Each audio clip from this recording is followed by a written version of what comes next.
ನಮಸ್ಕಾರ, welcome to SLB vlogs. Methi egg curry ಇವತ್ತಿನ ರೆಸಿಪಿಗೆ ಅದಕ್ಕೆ ನಾನು ಚಿಕ್ಕದಾಗಿ ಕಟ್ ಮಾಡ್ಕೊಂಡಿರುವಂಥ ಒಂದು ಚಿಕ್ಕ ಈರುಳ್ಳಿ ಮತ್ತು ಅದಕ್ಕೆ ಒಂದೆರಡು ಹಸಿಮೆಣ್ಸಿನ್ಕಾಯಿ ಹಾಕ್ತಾಯಿದ್ದೀನಿ. ಇದನ್ನು ಮಸಾಲೆಗೆ ಹೇಳ್ತಾಯಿದ್ದೀನಿ. ಒಂದು ಟೊಮೊಟೊ. ಇದು ಸಿಂಪಲ್ ಮಸಾಲೆ, ಜಾಸ್ತಿ ಏನು ಮಸಾಲೆ ಹಾಕುವಂಥ ನೆಸಿಟಿ ಇಲ್ಲ. ಸ್ವಲ್ಪ ಕಾಯಿ, ಒಂದು ಮುಷ್ಟಿ ಕಾಯಿ ಇಲ್ಲ, ಅದು ನಾನು ಉದ್ದುದಾಗಿ ಹೆಚ್ಚಿಟ್ಕೊಂಡಿದ್ದೀನಲ್ಲ, ಹಾಗಾಗಿ ಅಷ್ಟು ಕಾಣುತ್ತೆ.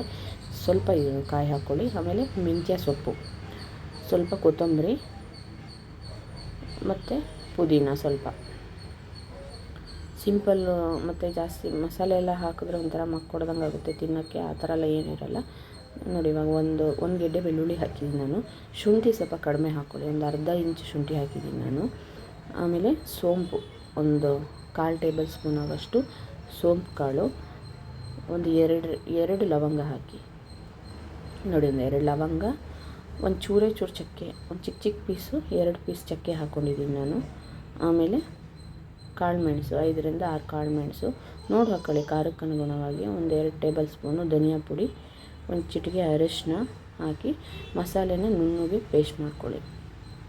ಮಸಾಲೆ ತರಿ ಹಾಕಿದರೆ, ನೀವು ಚಪಾತಿಗೆ ದೋಸೆಗೆಲ್ಲ ಮಾಡ್ಕೊತೀನಿ ಅಂದರೆ ಸ್ವಲ್ಪ ತರಿಯಾಗಿ ಮಾಡ್ಕೊಳ್ಳಿ. ನಾನು ಇವಾಗ ರೈಸಿಗೆ ಮಾಡೋದ್ರಿಂದ ಸ್ವಲ್ಪ ನುಣ್ಣಗೆ ಪೇಸ್ಟ್ ಮಾಡ್ಕೊತೀನಿ. ತೀರಾ ನುಣ್ಣಗೂ ಅಲ್ಲ, ತೀರಾ ತರಿ ಆಗೋಲ್ಲ, ಮಿಡ್ಲಲ್ಲಿ ಮಾಡ್ಕೊತೀನಿ ನಾನು. ಇವಾಗ ಒಂದು ಕಡಾಯಿ ಕಾದಾದಮೇಲೆ ಅದಕ್ಕೆ ಒಂದು ಸ್ವಲ್ಪ 3ರಿಂದ 4 ಟೇಬಲ್ ಸ್ಪೂನ್ ಎಣ್ಣೆ ಹಾಕಿ ಸಾಕಾಗುತ್ತೆ. ನಾನಿಲ್ಲಿ ಒಂದು ಚಿಕ್ಕ ಈರುಳ್ಳಿನ ಕಟ್ ಮಾಡಿ ಇಟ್ಕೊಂಡಿದ್ದೀನಿ ಸಣ್ಣದಾಗಿ, ಅದನ್ನು ಹಾಕಿ ಹುರಿಯೋಣ. ಈರುಳ್ಳಿ ಹಸಿ ವಾಸನೆ ಹೋಗೋವರೆಗೂ ಹುರ್ಕೊಳ್ಳಿ. ಈರುಳ್ಳಿ ಎಲ್ಲ ಹುರಿದಾದ್ಮೇಲೆ ಅದಕ್ಕೆ ಒಂದು ಸ್ವಲ್ಪ ಉಪ್ಪನ್ನ ಸೇರಿಸಿ. ಇಲ್ಲೇನು ಗೊತ್ತಾ, ಈ ಮಸಾಲೆ ಈ ಟೈಮಲ್ಲಿ ನೀವು ಹುರಿತೀರಲ್ವ, ಹುರಿಯೋದ್ರಿಂದನೇ ಇದಕ್ಕೆ ಟೇಸ್ಟ್ ಬರೋದು. ನಾವೆಲ್ಲ ಮಸಾಲೆನೂ ಹಸಿಯಾಗಿ ಹುರಿದಿರ್ತೀರಲ್ವ, ಆದ್ದರಿಂದ ನಿಮ್ಗೆ ಎಣ್ಣೆಯಲ್ಲಿ ಒಂದು 3ರಿಂದ 4 ನಿಮಿಷ ನೀಟಾಗಿ ಆ ಮಸಾಲೆನ ಹುರಿಬೇಕು. ಹಸಿ ವಾಸನೆ ಹೋಗೋವರೆಗೂ ಹುರ್ಕೋಬೇಕು, ಇಲ್ಲ ಅಂದರೆ ಮಸಾಲೆ ವಾಸನೆ ಹಾಗೆ ಇರುತ್ತೆ. ಇವಾಗ ಇದಕ್ಕೆ ನೀರೇನು ಹಾಕಬೇಡಿ, ಹಾಗೆ ಈ ಮಸಾಲೆನ 3ರಿಂದ 4 ನಿಮಿಷ ನೀಟಾಗಿ ಅದು ಎಣ್ಣೆಯಲ್ಲೇ ಫ್ರೈ ಆಗಲಿ. ಆಮೇಲೆ ಬೇಕಾದರೆ ನಿಮ್ಗೆ ಎಷ್ಟು ನೀರು ಬೇಕೋ ಅಷ್ಟು ನೀರು ಸೇರಿಸ್ಕೊಂಡು ಕುದಿಸ್ಕೊಂಡು ಲಾಸ್ಟಿಗೆ ಆಫ್ ಮಾಡ್ಕೊಬೋದು. ನೋಡಿ, ಇವಾಗ ನೀಟಾಗಿ ಬೆಂದಿದೆ, ಅದು ಎಣ್ಣೆಲೆ ಮಸಾಲೆ ಎಲ್ಲ ನೀಟಾಗಿ ಬೆಂದಿದೆ. ಬೆಂದಾದಮೇಲೆ ನಿಮ್ಗೆ ಎಷ್ಟು ನೀರು ಬೇಕೋ ಅಷ್ಟು ನೀರು ಸೇರಿಸ್ಕೊಳ್ಳಿ. ನಾನಿಲ್ಲಿ ರಾತ್ರಿ ನೈಟ್ ಊಟಕ್ಕೆ ರೈಸ್ ಜೊತೆಗೆ ಮಾಡ್ತಿರೋದ್ರಿಂದ ನನಗೆ ಸ್ವಲ್ಪ ಗ್ರೇವಿ ಬೇಕು ಅಂತ ನಾನು ಇಷ್ಟು ನೀರು ಹಾಕ್ಕೊಂಡಿದ್ದೀನಿ. ನಿಮಗೆ ಸ್ವಲ್ಪ ಗಟ್ಟಿ ಬೇಕು ಅಂದರೆ ಗಟ್ಟಿ ಹಾಕ್ಕೊಳ್ಳಿ. ಇದಕ್ಕಿಂತ ಗಟ್ಟಿ ಮಾಡಿದ್ರೆ ಒಂಥರ ಅನಿಸುತ್ತೆ. ನೋಡ್ಕೊಳ್ಳಿ, ನಿಮ್ಗೆ ಹೆಂಗೆ ಬೇಕೋ ಹಂಗೆ ಹಾಕಿ ಮಾಡ್ಕೊಳ್ಳಿ. ಇವಾಗ ಸ್ವಲ್ಪ ಈ ಟೈಮಲ್ಲಿ ನಿಮ್ಗೆ ಉಪ್ಪೇನಾದರೂ ಕಡಿಮೆ ಇದ್ದರೆ ಉಪ್ಪನ್ನು ಸೇರಿಸಿ.